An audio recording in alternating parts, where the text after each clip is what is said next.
السلام عليكم ورحمة الله وبركاته. إن شاء الله هناخد إزاي نحسب العمر سواء عند دخول الكيجي أو دخول تقديم الملف في أولى ابتدائي أو أولى إعدادي أو أولى ثانوي، أو في الشهادات لما نقدم الاستمارة برضه بيطلبوها مننا الشهادات في الابتدائية أو الإعدادية أو الثانوية أو تقديم الكليات. طيب دايما السنة دي بيكون في 2023 بنكتب إيه؟ بنكتب يوم شهر سنة. دايما يطلب مننا العمر في 1/10/2023.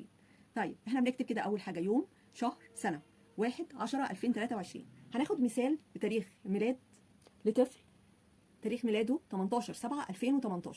طيب هنا يبقى بنكتب تحت هنا اهوت تاريخ الميلاد. طيب لما نيجي نحسبها ازاي؟ لما نيجي نحسبها هنطرح 1 ناقص 18. طبعا الواحد ناقص 18 مش هتنفع، فالواحد هتستلف هنا من الشهور، هتاخد ال10 دي هتنقص شهر هيبقى 9، يبقى كده الشهور ناقص ال9. طيب الشهر عشان يبقى باليوم هيبقى ازاي؟ الشهر فيه 30 يوم، يبقى انا كده هحول خدت شهر من هنا ب 30 يوم، يبقى انا كده جمعت 30 يوم، يبقى الواحد دي بقت 31. 31 ناقص 18 فيها 13. بعد كده طرحنا هنا الشهور، 9 ناقص 7 هيكون فيها الاثنين، هنا ينفع الطرح على طول. وبعدين 23 ناقص 18 فيها الخمسة، طبعا هنا صفر وهنا صفر وهنا صفر. يبقى كده عمر الطفل في 1/10/2023 هيكون 5 سنين وشهرين و13 يوم.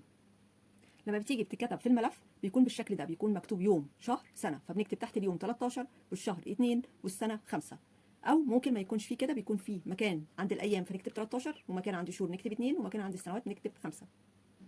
ناخد مثال تاني. طيب برضو حساب السن في 1/10/2023 اللي هي السنة اللي احنا بنحسب فيها. هناخد مثال للطفل تاريخ ميلاده 16/5/2019. بنكتب تحت تاريخ الميلاد.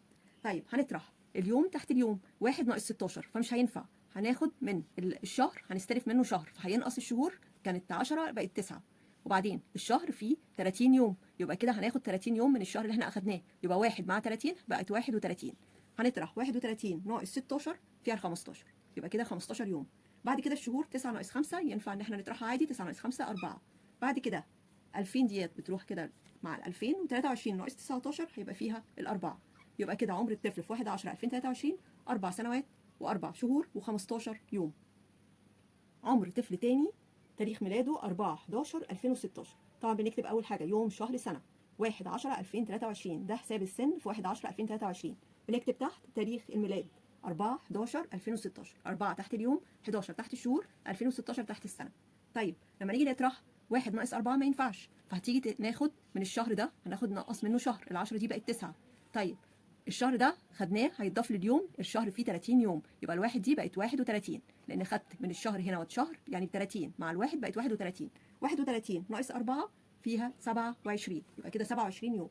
هنيجي نطرح الشهور، شهر ناقص شهر، 9 ناقص 11 ما ينفعش، يبقى كده هنستلف من السنه، هناخد منها سنه، يعني هتنقص 2023 هتبقى 2022، نقصت سنه. طب السنه فيها كام شهر؟ فيها 12 شهر، السنه فيها 12 شهر، يبقى هتروح للشهور ب 12 شهر، يبقى هنجمع 12 شهر زائد 9 يعني فيها ال 21، يبقى كده بقى عندي 21 شهر، عشان استلفت من سنه، استلفت من 2023 سنه، السنه فيها 12 شهر، ال 12 شهر راحوا للتسعه زودوها، 12 زائد 9 بقى فيها 21، بقى كده 21 ناقص 11، 21 ناقص 11 فيها ال10، يبقى كده 10 شهور.